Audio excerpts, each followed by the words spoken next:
Salve galera! Nessa live de sexta-feira eu cometi uma gafe tremenda, hein? Eu fui falar da rodada 25 do Campeonato Brasileiro e falei como se tivesse Copa do Brasil já nesse meio de semana. Mas o Campeonato Brasileiro vai dar uma pausinha por conta das eliminatórias da Copa do Mundo.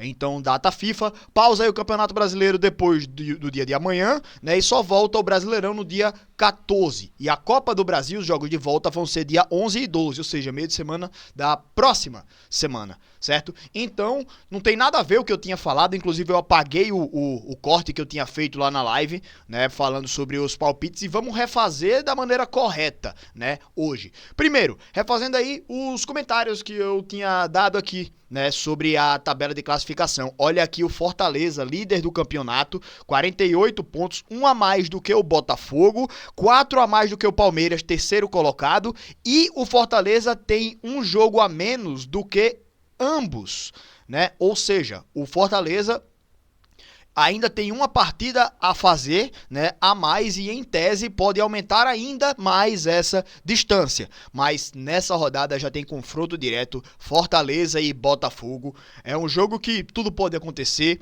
né? O Fortaleza ganhando essa partida estica mais ainda essa vantagem aí, né? Vai para 51, 4 pontos de vantagem, né? O Palmeiras podendo chegar apenas a 47, então ganhando, o Fortaleza abre 4 pontos de vantagem, empatando, pelo menos mantém o Botafogo abaixo do próprio Fortaleza, mantém a liderança, e perdendo ali, claro que é chato, é ruim, mas é um resultado que também pode acontecer, mas mesmo assim ainda fica na segunda colocação, pelo menos, porque perdendo seu jogo, o Botafogo vai a 50, Fortaleza estaciona em 48, Palmeiras ganhando vai a 47 e não ultrapassa o Fortaleza. Então, nessa rodada, o Fortaleza pode, no máximo, terminar em segundo. No máximo, assim, na pior das hipóteses, terminar em segundo colocado. Mas vamos torcer para que o Fortaleza ganhe esse jogo. E já trazendo o meu palpite, vai ser hoje, né, Botafogo e Fortaleza, 9 da noite. Eu acho que o Fortaleza consegue, pelo menos, dar uma segurada na equipe do Botafogo, né? Dar uma brecada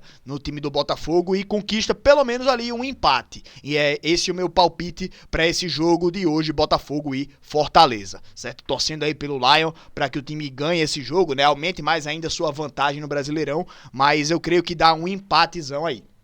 Outros comentários a gente tem aqui sobre os times do Nordeste. O Bahia, sexto colocado, ainda no G6, né? Essa última rodada aí o Bahia empatando com o Botafogo, o que eu falei que não era um resultado ruim,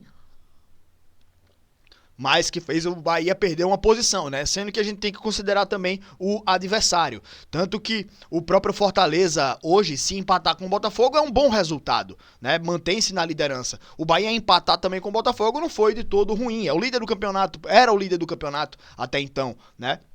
E ainda ajudou o Fortaleza. Mas enfim, o Bahia precisa voltar a vencer também para poder se manter esse G6 aí, sonhar com a vaguinha na Libertadores, né?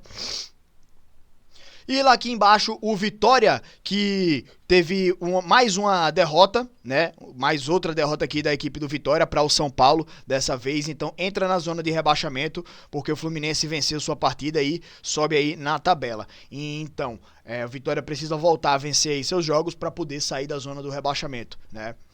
Então vamos lá, palpites aí então sobre a rodada 25, tá? Cuiabá e Criciúma, eu acho que da Criciúma, Cuiabá tá aqui 19º colocado, né? Então acho que o Criciúma pode ganhar mesmo jogando fora de casa. Cuiabá que no meio ali do campeonato deu sinais de que ia se restabelecer, né? Se reestruturar e voltar ali para o meio da tabela, como tem feito bons campeonatos a equipe do Cuiabá, mas não foi o que aconteceu. O time voltou a perder várias partidas, né? Voltou a ficar jogos e jogos sem vencer, e eu acho que nesse jogo aí é mais uma derrota do Cuiabá. Botafogo e Fortaleza, já dei meu palpite no começo do vídeo, né? Empatezão aqui, bom pro Fortaleza, se isso acontecer, óbvio. Grêmio e Atlético Mineiro, cara, o Grêmio eu acho que vem aí também, né, numa ascensão no campeonato. O Atlético, apesar de estar aqui em cima, é um time que tropeça bastante, né? É um time que oscila muito e que, assim, mesmo estando muito à frente do Grêmio, o Grêmio ganhando esse jogo, ele ultrapassa o próprio Atlético.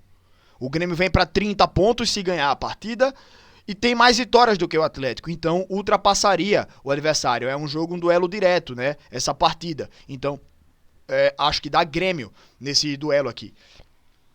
Cruzeiro e Atlético Goianiense. Dá Cruzeiro, né? O Cruzeiro vem fazendo um campeonato consistente e o Atlético, lanterna do campeonato, eu acho que o Cruzeiro ganha mais uma, né? Corinthians e Flamengo, jogo de grandes torcidas, né? Aliás, os jogos amanhã, né, pela manhã, 11 horas, Grêmio e Atlético, Cruzeiro e Atlético Goianiense, né? Atlético Mineiro, Grêmio e Atlético Mineiro, Cruzeiro e Atlético Goianiense. Amanhã de manhã, 11 horas da manhã, já começa com bola rolando, né? E à tarde teremos aí Corinthians e Flamengo, jogo interessante de se acompanhar, jogo de as maiores torcidas do Brasil, segundo todas as pesquisas, né? Então Corinthians e Flamengo aí se enfrentando. Cara, eu acho que o Flamengo é mais time do que o Corinthians. O Flamengo é um time melhor, mais completo, sendo que tá cheio de desfalque, né? O Flamengo cheio de desfalque, e eu acho que esse jogo aí pode ser até um empate, né? O Corinthians não acho que tem força também assim, né? O Corinthians é um time que tá vacilando muito nesse campeonato, então é um time que também é cheio de empates, né? 10 empates, então mais um empatezinho pra conta aqui nesse jogo. Vitória e Vasco. Velho, o Vasco é um time que demonstrou muita força, né? Na Copa do Brasil ganhou de virada do Atlético Paranaense, que já tinha vencido do mesmo Atlético, né, no Campeonato Brasileiro. O Vasco subiu na tabela, tá bem colocado, tá em 8º colocado, se não me engano, a equipe do Vasco vem bem, mas o Vitória não pode vacilar nesse jogo. O Vitória precisa desse resultado, precisa ganhar para sair da zona de rebaixamento, né? Então acho que nesse jogo aqui, apostar no Vitória, pô, pela posição dos dois na tabela, é ousado. Mas eu vou ousar. Eu vou apostar no Vitória nesse jogo aqui. Fluminense e São Paulo. Nesse ano, acho que o São Paulo tem mais time do que o Fluminense. Certo?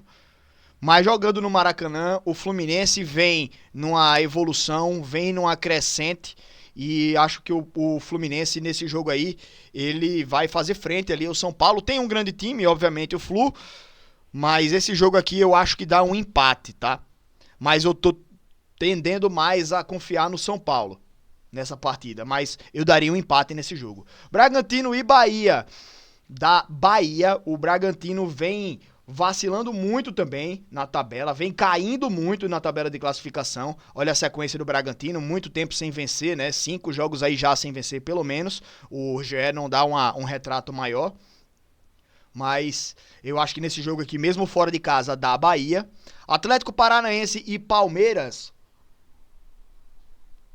Jogando em casa, o Atlético é muito forte, né? Se bem que ultimamente não tem sido esse o cenário, né? O Atlético vem um time que antigamente ganhava tudo em casa, perdia tudo fora. Era mais ou menos assim. Esse ano tá até diferente, né? O Atlético às vezes vai buscar fora de casa e entrega dentro de casa, né?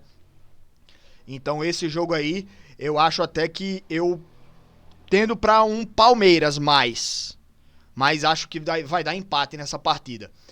Jogar em casa, o Atlético, olhando na tabela aqui, o Atlético 10º colocado, tá longe do bloco que briga pela Libertadores. Mas tem jogos a menos ainda, né? Cruzeiro, por exemplo, tem 24 jogos já. O Atlético tem 22. Então, em tese, o Atlético pode alcançar 35, né? Então tem essa matemática aí também, mas mesmo assim não acho que esse seja o ano do Atlético Paranaense. Acho que é um time que vem abaixo da expectativa. Assim como o Palmeiras, tá? Já falei aqui algumas vezes, o time do Palmeiras desse ano, pra mim, é o pior Palmeiras dos últimos anos, né? O que não é nenhum demérito, o time continua bom, mas é porque o Palmeiras montava muito bons times, né? Então, esse ano eu acho que o Palmeiras não é o mesmo Palmeiras de alguns anos atrás. Ainda é bom, tanto que tá aqui na 3ª colocação, né? Mas esse jogo aí eu acho que dá um empatezão aí, Atlético Paranaense e Palmeiras. E por último, Juventude Internacional é a reedição da semifinal do Campeonato Gaúcho, né? Onde o Juventude eliminou o Internacional. E foi a final do Campeonato Gaúcho, onde perdeu a final para o Grêmio, né? Então, é uma reedição aí. Teve na Copa do Brasil também, se não estou enganado, perdão, voltando aqui um pouco na Copa do Brasil, né? Mas tiveram embates interessantes aí, né? O Internacional contra o Juventude. E o Juventude eliminou o Internacional na Copa do Brasil. Eliminou o Internacional no Campeonato Gaúcho. E nesse jogo aqui, eu acredito no Juventude. O Juventude esse ano tem um time que é interessante. É um time que em momento nenhum flertou aqui com a zona do rebaixamento. Pode ser que em algum momento decaia o suficiente para entrar na zona lá embaixo, né? Mas o retrato do Juventude na temporada, pelo menos no Campeonato Brasileiro, é de um time muito consistente. Um time que vai fazer um campeonato digno e, se continuar dessa forma, né, até o final, o Juventude se salva sem sustos, tá? Então, até por isso, eu creio no Juventude. Apesar de que o Internacional também está evoluindo, né? O Internacional chegou a figurar na zona do rebaixamento, se não me engano, né? Mas tinha muitos jogos atrasados. E aí voltou a ganhar. Mas nesse jogo aí, velho, eu sou mais Juventude. Acho que vai dar o Ju. E é isso. Esse é o corte, né? Regravando nesse sábado para corrigir a gafe dessa live de sexta-feira. Mas, enfim, bom jogo pra todo mundo. Tamo junto, galera. Obrigado. Like, se inscreve e até a próxima, queridos. Terça-feira tem live de novo, hein? Valeu.